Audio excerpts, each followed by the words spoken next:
Kita bisa baca bersama-sama. Yesaya 45 ayat yang ketiga. Puji Tuhan. Bapak Ibu sudah dapat bisa buka Alkitab manual saudara. Bukan elektronik ya.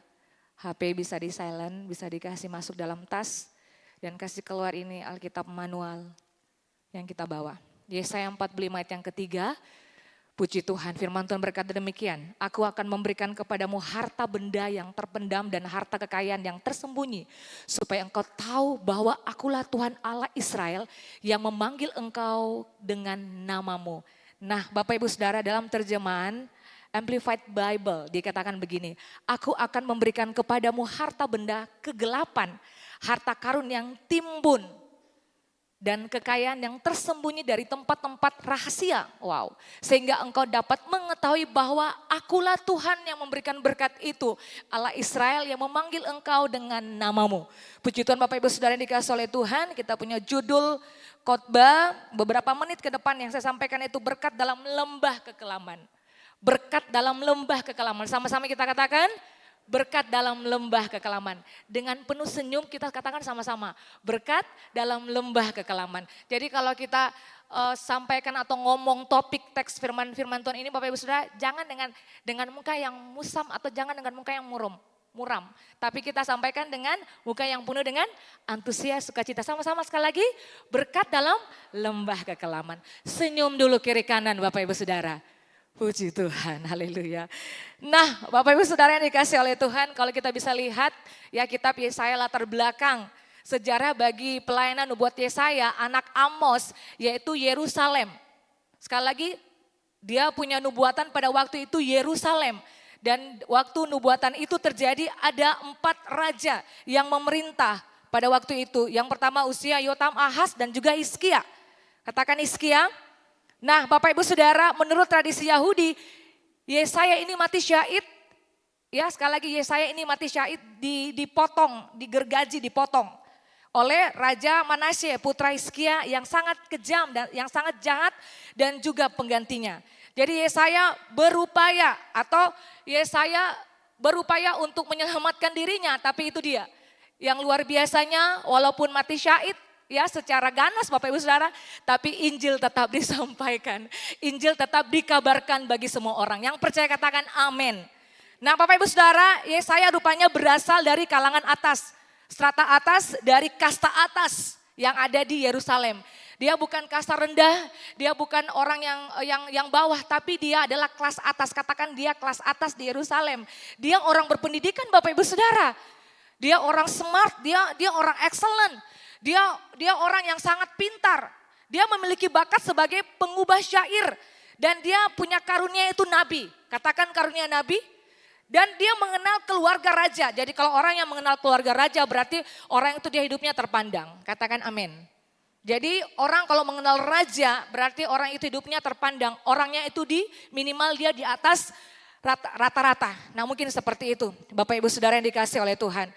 Nah Bapak Ibu, ia menikahi seorang wanita yang juga berkarunia kenabian dan pasangan ini memiliki 2 putra yang namanya mengandung pesan yang simbolik pada bangsa itu. Nah Yesaya mempunyai pengaruh terbesar pada masa pemerintahan Raja Hizkia. Kalau kita lihat Yesaya menulis berbagai nubuat mengenai hukuman dan teguran dari Tuhan Allah. Sejarah mengenai Hizkia dan berbagai nubuat tentang keselamatan dan pengharapan. Itu yang disebut atau itu yang ditulis oleh Yesaya pada waktu itu. Dia menulis tentang hukuman, dia menulis tentang pengharapan dan keselamatan. Dan juga dia menulis tentang sejarah mengenai Raja Hizkia. Yang percaya katakan amin. Senyum dulu kiri kanan Bapak Ibu Saudara. Kalau kita berbicara tentang sejarah jangan ngantuk. Katakan sambil kiri kanan jangan ngantuk. Kita spill saja sedikit, bukan sejarah dari awal sampai akhir. Oke. Nah Bapak Ibu Saudara, pesan utama dalam Yesaya 45 tadi yang kita baca dari ayat yang pertama sampai ayat yang ke-7 adalah bahwa Tuhan adalah Sang Pencipta. Katakan amin. Tuhan Sang Pencipta, dia mengendali dan penyelamat semesta. Dia sang penulis ingin menegaskan bahwa hanya Tuhan Allah Israel yang memiliki kekuasaan dan kuasa untuk memimpin dan menyelamatkan bangsa Israel. Tidak ada Allah lain yang turut campur tangan untuk penyelamatan bangsa Israel. Tapi pada waktu itu hanya Allah Semesta pencipta langit, bumi dan segala isinya yang bisa menyelamatkan, yang bisa menebus bangsa Israel dari perbudakan, dari tempat pembuangan yang ada di Babel. Yang percaya katakan amin. Allah adalah satu-satunya sumber keselamatan bagi Israel. Atau kuasa lain yang dapat dibandingkan dengannya. Katakan wow. Jadi saudara, itu sebabnya Yesaya menyuarakan tentang pengharapan kepada Israel. Dia tahu kebenaran, dia tahu isi firman Tuhan, dia tahu janji Tuhan besar dalam kehidupan Israel. Makanya dia sampaikan terus, dia menyuarakan tentang pengharapan, dia menyuarakan tentang keselamatan, dia menyuarakan tentang pertobatan sehingga bangsa Israel bertobat dari kehidupan mereka yang salah dan masuk kepada keselamatan, masuk dalam kehidupan yang benar bersama dengan Tuhan. Yang percaya katakan yes. Senyum dulu kiri kanan Bapak Ibu Saudara.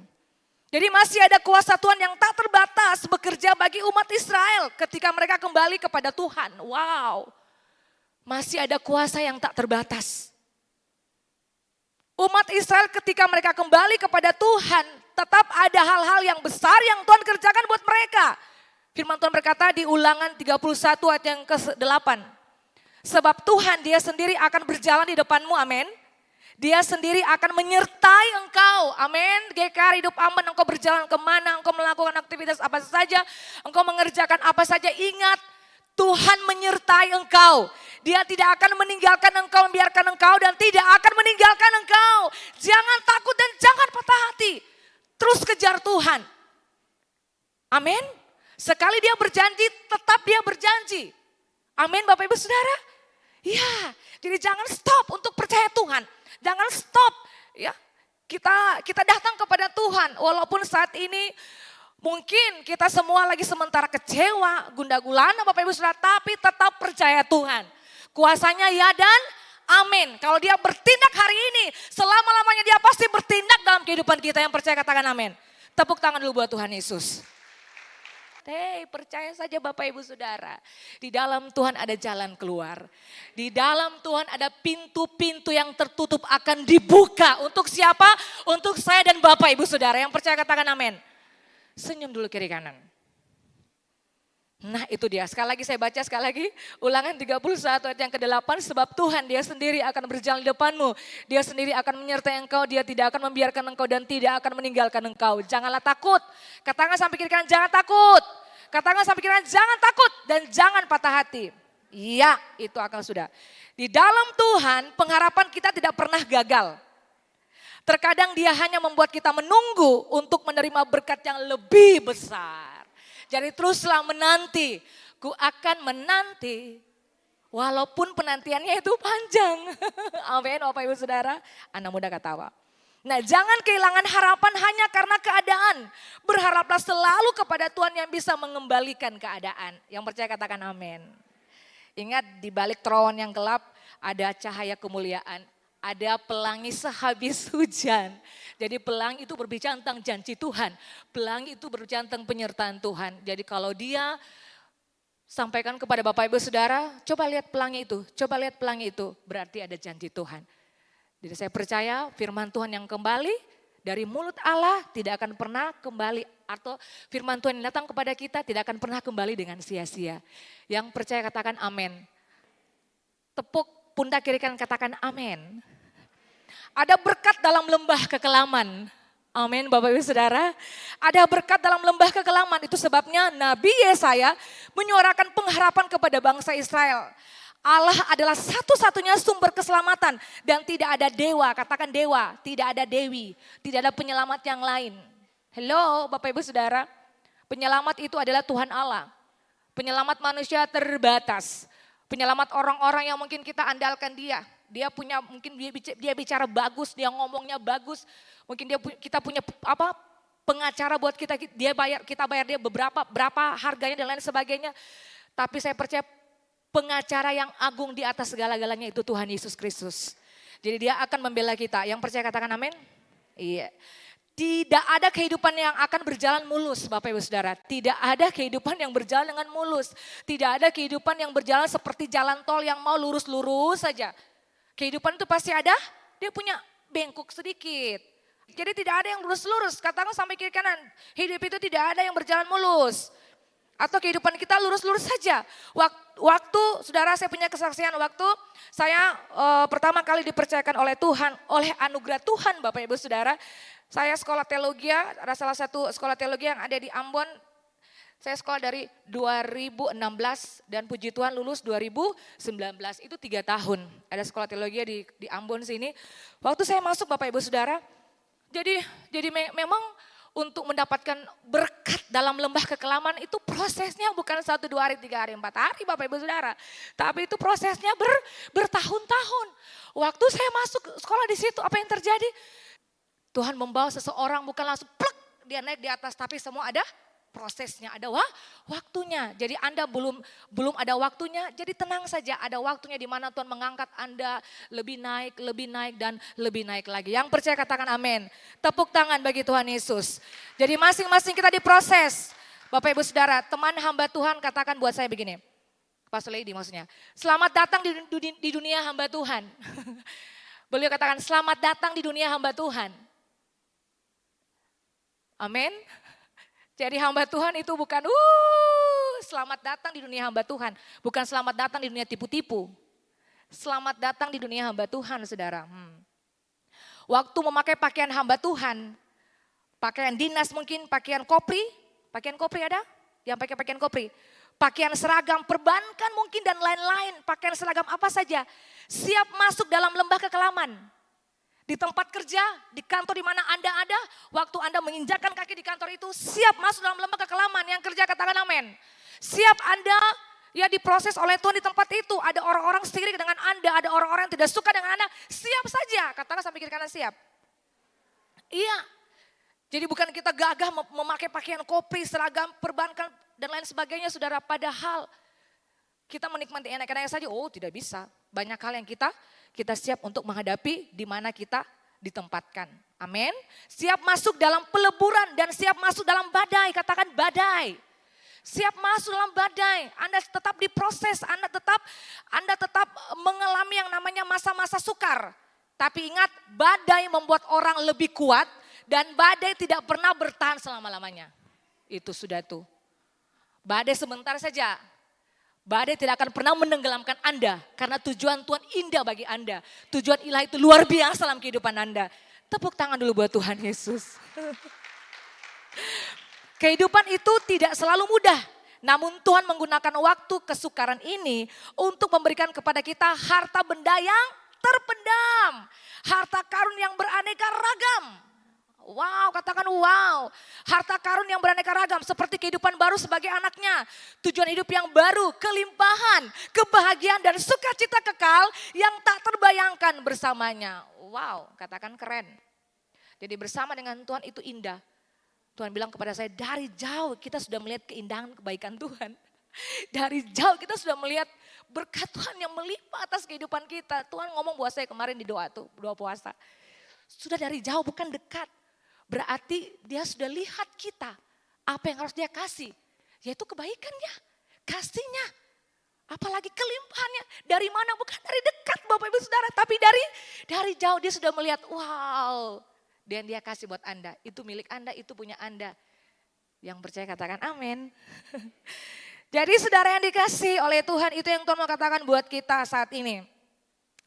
Ya, jadi tidak ada kita dapati di masa yang mudah. Jadi kalau misalnya kita sudah mengalami semua hal yang tadi saya katakan, kelimpahan, kebahagiaan yang tidak akan kita dapati di masa yang mudah, di masa kekelaman kita. Karena ketika kita sakit, kehilangan orang yang kita kasih dan cintai, pekerjaan, kehilangan rumah tangga yang sudah dibangun sekian puluh tahun, sekian belasan tahun, pengkhianatan dan kehancuran hati, tetap saja kita mengalami hal yang demikian. Tapi lewat semuanya itu Tuhan tidak pernah jauh dari kita, amin. Dia itu lebih dekat dari apa yang kita bayangkan. Baru kita bisa dapatkan semua hal itu. Yang percaya katakan amin. Jadi Bapak Ibu Saudara, kalau kita bisa lihat juga di 1 Raja-Raja 8 ayat yang ke-12. Ini tentang kehidupan Salomo, katakan Salomo, ia menyadari akan hal ini. Dia katakan waktu itu berkatalah Salomo, Tuhan telah menetapkan matahari di langit, tetapi ia memutuskan untuk diam dalam kekelaman. Ya. Tuhan itu diam dalam kekelaman yang pekat bersama dengan saudara. Dia bukan ada di tepi kekelaman Bapak Ibu Saudara. Yang percaya katakan amin. Dia bukan ada di tepi kekelaman, tapi dia masuk bersama dengan Anda dalam lembah kekelaman itu. Katakan wow. Jadi saudara jangan pernah saudara merasa bahwa kita sendiri untuk menghadapi lembah kekelaman. Ingat dia bukan ada di tepi, tapi dia berada di dalam lembah kekelaman. Berarti dia tidak akan pernah meninggalkan kita sendiri.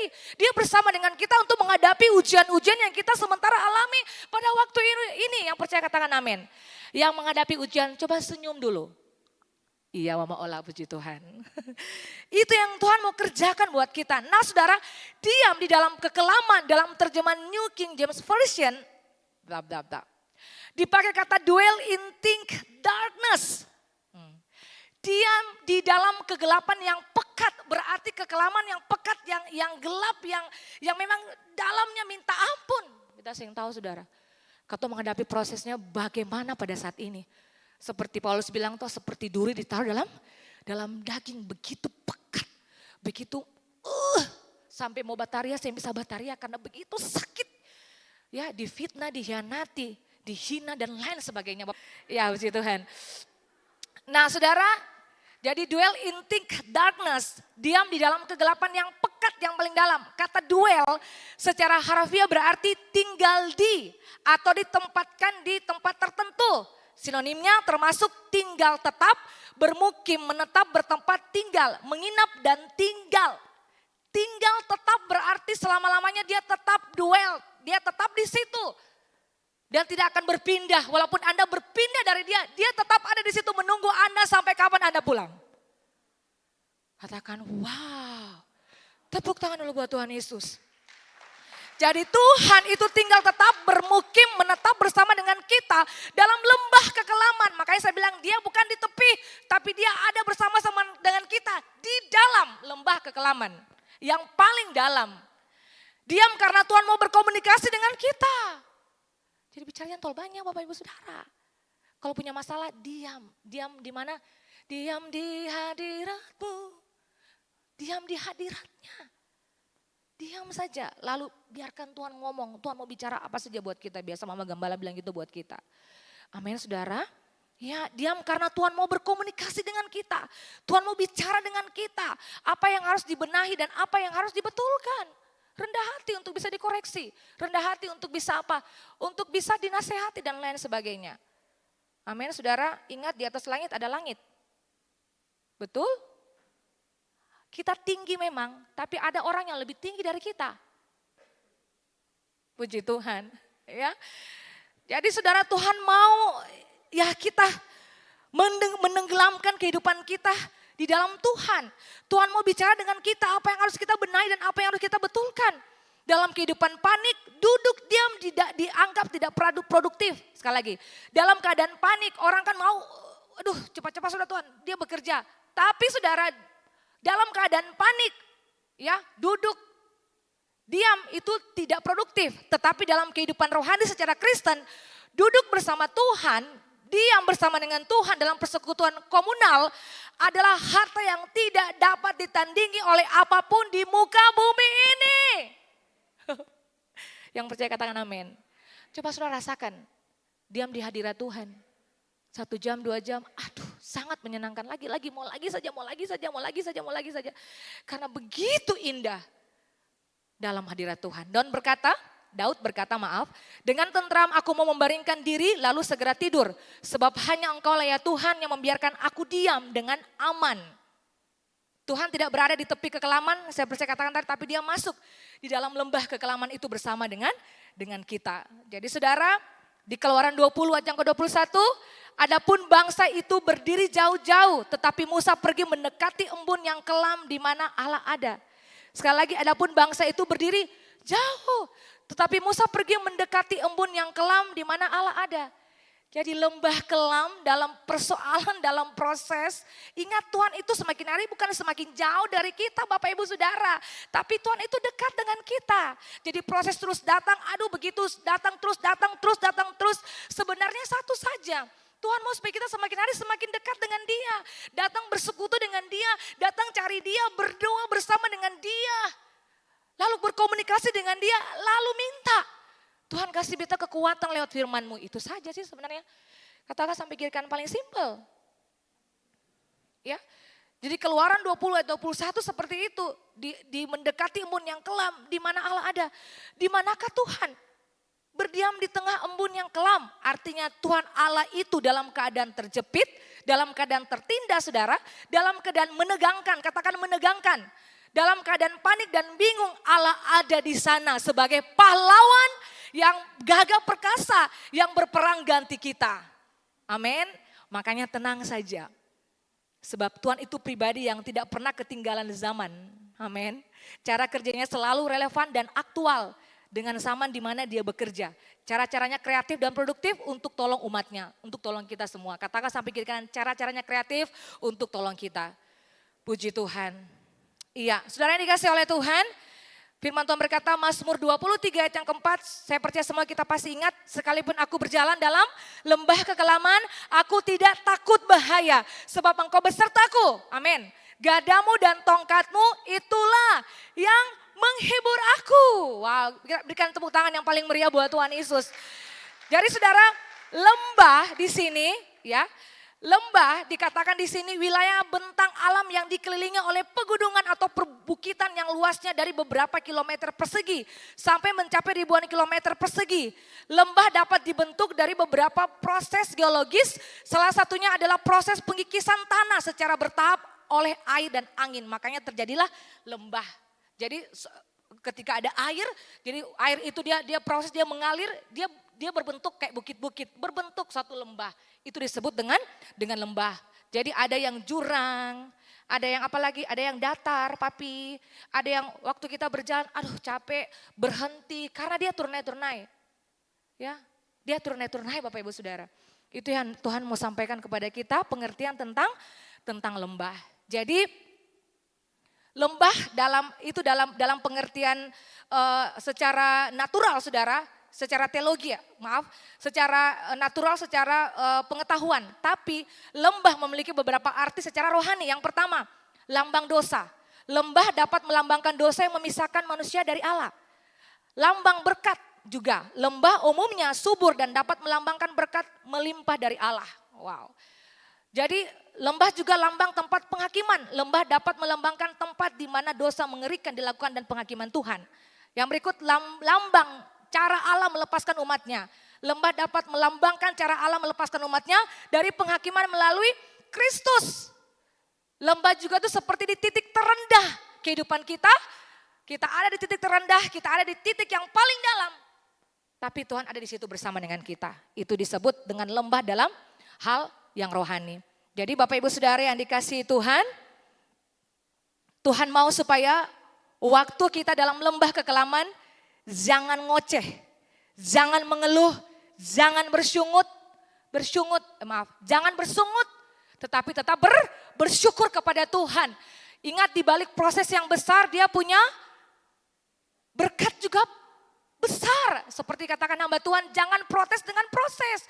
Jadi nikmati saja Bapak Ibu Saudara. Saya percaya di ujung ada berkat-berkat yang berkelimpahan Tuhan akan kasih buat kita semua. Yang percaya katakan amin. Nah bagaimana dengan cepat supaya kita belajar atau bagaimana supaya kita bisa keluar dari kegelapan, keluar dari lembah kekelaman dan menemukan harta kekayaan yang terpendam atau harta karun yang ditimbun. Yang pertama, menerima pengurapan. Katakan menerima pengurapan. Yesaya 45 ayat yang pertama bagian A, beginilah firman Tuhan, inilah firmanku kepada orang yang kuurapi. Apa itu pengurapan Bapak Ibu Saudara? Nah dalam bahasa asli Alkitab, bahasa Yunani disebut krisma. Katakan krisma, bukan Kristo. Mana Kristo tuh? Disebut dengan krisma. Nah krisma itu sendiri menuangkan atau mengoleskan minyak kepada seseorang atau sesuatu. Jadi di dalam perjanjian lama kita dapat menemukan tindakan pengurapan pada acara ritual keagamaan dan pentabisan imam besar. Betul? Misalnya imam-imam yang melayani itu harus diurapi supaya mereka punya pelayanan semakin hari semakin luar biasa. Terus pengangkatan seorang raja harus diurapi supaya ada hikmat, pengetahuan, kepintaran, kecerdasan dalam kehidupan seorang raja. Terus pengurapan itu pengangkatan seorang nabi. Jadi harus diurapi dengan minyak. Bisa juga diurapi dengan doa. Dengan apa? Dengan kata-kata profetik yang disampaikan orang yang mengurapi kita. Yang percaya katakan amin. Senyum dulu kiri kanan Bapak Ibu Saudara. Nah itu yang disebut dengan pengurapan. Dalam perjanjian lama memang hanya orang-orang khusus lah, katakan orang khusus yang dapat menerima pengurapan. Sedangkan dalam perjanjian baru, pengurapan diberikan kepada orang percaya yang sudah menjadi milik Yesus dan memiliki Yesus. Itu pengurapan dikasih buat kita supaya kita berani dalam berbicara, kita berani untuk menyatakan kesalahan, kita berani untuk memperbaiki kelakuan, kita berani untuk memperkatakan kebenaran dan yang salah itu pengurapan fungsinya. Yang percaya katakan amin. Jadi kalau Bapak Ibu sudah tahu dalam pekerjaanmu, dalam usahamu, dalam rumah tanggamu ada yang salah, langsung cepat-cepat bilang, ngomong. Harus berani berbicara karena ada pengurapan yang luar biasa di balik perkataanmu. Yang percaya katakan amin. Nah itu dia Bapak Ibu Saudara. 2 Korintus 1 ayat yang ke-21 sampai 22. Sebab dia yang telah meneguhkan kami bersama-sama dengan kamu dalam Kristus adalah Allah yang telah mengurapi, memeteraikan tanda miliknya atas kita, yang memberikan Roh Kudus di dalam hati kita sebagai jaminan dari semua yang telah disediakan untuk kita. Amin saudara, hamba-hamba Tuhan gembala sidang penuh dengan pengurapan. Colek kiri kanan jangan ngantuk. Gembala sidang hamba-hamba Tuhan penuh pengurapan Tuhan. Jadi saudara punya kasus-kasus khusus yang sangat berat. Datang kepada siapa? Mama gembala. Hamba-hamba Tuhan yang diutus oleh Tuhan Allah. Karena ada urapan di situ. Dan saya percaya Anda punya kasus yang berat akan diselesaikan oleh Tuhan lewat doa-doa penumpangan tangan buat Anda. Karena ada pengurapan khusus di situ. Yang percaya katakan amin. Apakah Anda tidak menjawab? Apakah Tuhan tidak menjawab doa Anda? Atau apakah Tuhan tidak akan turun tangan, campur tangan untuk menolong Anda dalam setiap proses yang Anda alami? No. Pasti bisa. Amin.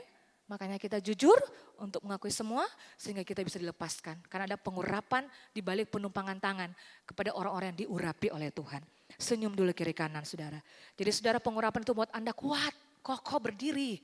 Tidak goyah, tidak lembek, tidak seperti kerupuk yang diramas langsung lombo.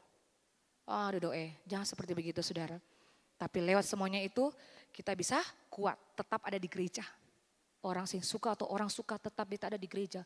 Orang mau balik muka, mau leher dia bengkok kiri kanan, mau leher kiri, mau leher kanan.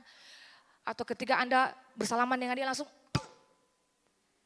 apa itu artinya? Dia abaikan Anda punya tangan, dia abaikan Anda punya kehidupan, atau dia tidak mau tatap Anda punya mata, tatap mata saya. Saudara, yang penting kita apa Bapak Ibu Saudara? Ya kita ada baik-baik saja, hati kita tetap baik, hati kita tetap sejuk. Walaupun orang banyak bikin kita seperti apa, tetap senyum dengan dia. Puji Tuhan, shalom. Selamat pagi, selamat malam, selamat sore, selamat subuh, selamat petang. Senyum dulu kiri kanan. Jadi apakah pengurapan itu khusus untuk membuat kita atau menolong kita untuk melakukan pekerjaan yang luar biasa? Iya. Pengurapan itu perlu. Bukan saja pengurapan itu ada atas Yesus, ada atas nabi-nabi, imam-imam, para rasul. No.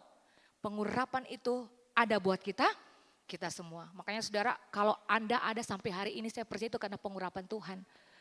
Bayangkan Anda berdiri, habis itu jatuh lagi, berdiri jatuh. Ayo Bapak kita sing kuat lagi. Tapi karena pengurapan Tuhan, Anda bisa ada bertahan di gereja ini. Yang percaya katakan amin. Yes, tepuk tangan dulu buat Tuhan Yesus. Pengurapan membuat kita menjadi peka dengan pekerjaan roh jahat yang bisa menghancurkan rumah tanggamu. Betul? Bisnismu, pekerjaanmu, pelayananmu, masa depanmu, anak-anakmu. Adanya pengurapan membuat engkau bisa mengatasi semua hal yang terjadi. Dibangun karena relasi hubungan yang erat dengan Tuhan. Pengurapan berani menyatakan kebenaran. Pengurapan radikal dalam Tuhan. Pengurapan itu ada supaya tidak hidup dalam kebohongan. Artinya keselarasan antara apa yang diucapkan dan apa yang dikerjakan. Pengurapan itu ada supaya kita percaya hal-hal supranatural terjadi di dalam hidup kita. Ketika kita percaya itu terjadi. Orang-orang yang mengalami alam ini adalah orang-orang yang hidup sesuai dengan kehendak Tuhan. Yaitu kekudusan dan tidak melenceng dari ketetapan Tuhan. Itu orang yang dikuasai oleh pengurapan. Yang berikut yang kedua. Yang kedua dituntun oleh Tuhan. Bagaimana supaya kita bisa keluar dari kegelapan, keluar dari lembah kekelaman atau menemukan harta kekayaan yang terpendam, harta karun yang ditimbun, dituntun oleh Tuhan. Katakan sampai kiri kanan, dituntun oleh Tuhan.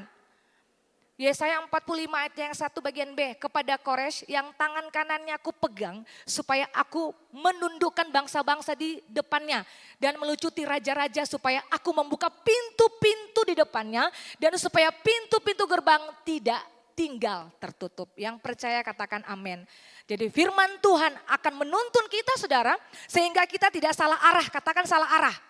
Itu sebabnya firman Tuhan datang kepada kita melalui pribadi kita dengan Tuhan. Atau Tuhan mengutus hamba-hambanya menyampaikan firman Tuhan bagi kita untuk dilakukan. Sehingga perjalanan kita akan berhasil dan beruntung. Jadi kalau misalnya ada hamba-hamba Tuhan gembala sidang menasihati kita, bersyukur saudara ada orang-orang menasihati kita. Karena ada waktunya, ada masanya di mana kita tidak bisa lagi dinasihati, dibimbing, diarahkan karena masanya sudah tiba. Masanya sudah selesai. Jadi bersyukur kalau saat ini ada orang perhatikan Anda, katakan perhatian. Kalau Anda diarahkan itu bersyukur saudara. Tapi kalau Anda tidak mau diarahkan ya sudah, itu tergantung dari masing-masing kita. Yang penting firman Tuhan sudah disampaikan. Itu tujuan Tuhan menuntun kita dalam kehidupan kita. Itu sebabnya firman Tuhan datang kepada kita melalui pribadi kita dengan Tuhan. Atau Tuhan mengutus hamba-hambanya menyampaikan firman Tuhan sekali lagi bagi kita untuk dilakukan. Sehingga perjalanan kita berhasil dan beruntung. Tuhan pegang kendali hidup kita, memegang tangan kanan kita dan memberikan kemenangan setiap kehidupan kita. Yang percaya katakan amin. Sehingga dalam bayang-bayang maut, dalam bayang-bayang kegelapan, dalam lembah kekelaman, Tuhan itu ada bagi kita. Yesus itu ada di sana. Tuhan Allah itu ada di sana. Apa yang dia katakan, apa yang dia lakukan, dia kasih pertolongan kepada kita. Tapi bagi orang-orang yang tinggal diam dengan dia kasih pertolongan tepat pada waktunya. Tidak cepat, tidak lambat. Tapi apa yang Tuhan kasih buat kita itu tepat. Yang percaya katakan amin. Ya, Yesaya 58 ayat yang ke-11. Tuhan akan menuntun engkau senantiasa dan akan memuaskan hatimu di tanah yang kering. Dan akan membaharui kekuatanmu, amin. Engkau akan seperti taman, wow, katakan samping kiri kanan Anda itu seperti taman. Yang diairi dengan baik dan seperti mata air yang tidak pernah mengecewakan, amin. Makanya kan firman Tuhan, apa saja yang dibuat itu berhasil. Orang yang ditanam di tepi aliran air, waduh, mukanya itu katakan berseri-seri. Berseri-seri karena apa? Lagi jatuh cinta. Aduh, dia punya muka itu tetap basah. Dibasahi dengan apa? Air setiap hari. Tetap basah, tetap ceria saja, tetap sukacita saja. Amin. Karena kita tahu kita hidup dalam Tuhan, kita tinggal di dalam Tuhan. Jadi biarkan Tuhan menuntun kita setiap saat. Tujuan Tuhan menuntun kita, yang pertama supaya kita menemukan identitas kita yang sebenarnya. Yang berikut supaya kita mengetahui potensi yang ada dalam diri kita. Yang berikut supaya kita semakin mengenal dan bergantung pada Tuhan. Yang berikut supaya kita dapat bertumbuh dalam kehidupan kita. Supaya kita dapat mengembangkan kemampuan eksplorasi kita untuk menjadi maksimal. Supaya kita terlatih untuk dapat mengatasi badai kehidupan. Supaya kita dapat mewarisi semua yang Tuhan siapkan untuk kita. Makanya Tuhan tuntun kita. Jadi biarkan Dia menuntun kita. Makanya kan ada nyanyian bilang suka-sukamu Tuhan. Suka-sukamu Tuhan. Suka-sukamu Tuhan. Biarkan Dia menuntun kita. Biarkan Dia memproses kita. Jangan saudara bikin hal-hal yang membuat atau kita dengan orang lain sendiri akan jadi bermasalah. Oh karena saya punya masalah ini, saya punya masalah itu karena dia. Jadi saudara aplikasinya tuntunan Tuhan membuat kita tidak salah arah. Dan kembali ke jalan Tuhan. Tuntunan Tuhan membuat kita tidak salah arah dan kembali ke jalan Tuhan. Yang terakhir percaya dan taat. Katakan sampai kiri kanan, percaya dan taat. Yesaya 45 ayat yang kedua, aku sendiri hendak berjalan di depanmu dan hendak meratakan gunung-gunung. Hendak memecahkan pintu-pintu tembaga dan hendak mematahkan palang-palang besi. Jadi dikatakan percaya saja, percaya dan taat. Walaupun kita belum melihat, tapi Tuhan akan apa? Meratakan, akan menghancurkan kutuk-kutuk, menghancurkan hal-hal yang membuat kita sendiri akan stres depresi dengan hal itu. Tuhan akan menghancurkan di situ, Tuhan akan membuat semuanya akan bersih ya lenyap dari kehidupan kita karena kita percaya dan taat kepada Tuhan. Yang percaya katakan amin. Jadi itu yang Tuhan mau sampaikan kepada kita Bapak Ibu Saudara. Tuhan mengasihi kita, Tuhan peduli dengan kehidupan kita. Kalau kita percaya, kita taat kepada apa yang Tuhan sampaikan, firman Tuhan yang Tuhan sampaikan kepada kita, maka hidup kita pasti diberkati. Sulit dikerjakan oleh manusia, tapi mudah dikerjakan oleh Tuhan. Jadi percaya saja, amin. Sulit memang bagi manusia, tapi mudah bagi Tuhan. Percaya berarti Tuhan sanggup dan mampu mengubah perkabungan menjadi kegirangan, amin. Kutuk menjadi berkat, duka cita menjadi sukacita. Jadi aku ini jangan takut. Amin, jangan takut, percaya saja. Seperti kita punya materi komsel. Jangan takut, percaya saja. Percaya Tuhan yang menghancurkan tembok-tembok ratapan. Amin. Gunung-gunung penderitaan dan itu akan hancur berkeping-keping. Jadi percaya saja. Berkat yang kita nikmati dalam lembah kekelaman. Jadi percaya artinya bertindak dengan iman. Masih ingat kita punya materi komsel orang lumpuh ya berjalan. Yairus seorang kepala rumah ibadat, Bapak Ibu Saudara apa yang terjadi? Dia percaya anaknya bangkit. Yesus bilang, anakmu itu cuma hanya tidur, tidak mati. Tapi orang-orang di sekitar dia mengolok, dia tidak mungkin, ini dia sudah mati, tidak mungkin. Tidak. Jangan takut, percaya saja. Karena anakmu tidak mati tapi hidup. Seorang perempuan pendarahan berapa belas tahun? 12 tahun. Ketika dia percaya dan taat kepada Tuhan, maka mujizat itu terjadi. Pendarahan stop, katakan stop. Pendarahan itu berhenti. Jadi kalau Tuhan bilang masalah stop, ya stop. Lalu kata akan menikmati sukacita, menikmati kegirangan, menikmati sorak-sorai. Jadi kalau pada saat ini Anda diproses, tetap ada waktunya stop. Katakan stop. Jadi biarkan dia berproses dalam kehidupan Anda supaya mengubah kita punya karakter-karakter. Ingat, ada berkat di balik lembah kekelaman. Katakan sampai kiri kanan, ada berkat di balik lembah kekelaman. Bagaimana supaya kita bisa keluar dari kegelapan, keluar dari lembah kekelaman dan menemukan harta kekayaan yang terpendam atau harta karun yang ditimbun. Yang pertama menerima pengurapan, yang kedua dituntun oleh Tuhan, dan yang ketiga percaya dan taat. Berkat dalam lembah kekelaman, yang pertama tidak perlu takut bahaya karena Tuhan ada bersamamu. Berkat berkelimpahan akan diberikan bagi orang percaya. Amin. Otoritas dan kuasa yang dahsyat Tuhan berikan bagi kita. Itu berkat dalam lembah kekelaman. Diberikan kekuatan dan kesanggupan untuk menggali sumur-sumur rohani. Hikmat untuk menyelesaikan persoalan, pemeliharaan dan penyertaan diberikan bagimu. Tuhan memberikanmu kegirangan dan sukacita. Yang percaya katakan amin. Kita berikan tepuk tangan yang paling meriah buat Tuhan Yesus. Puji Tuhan.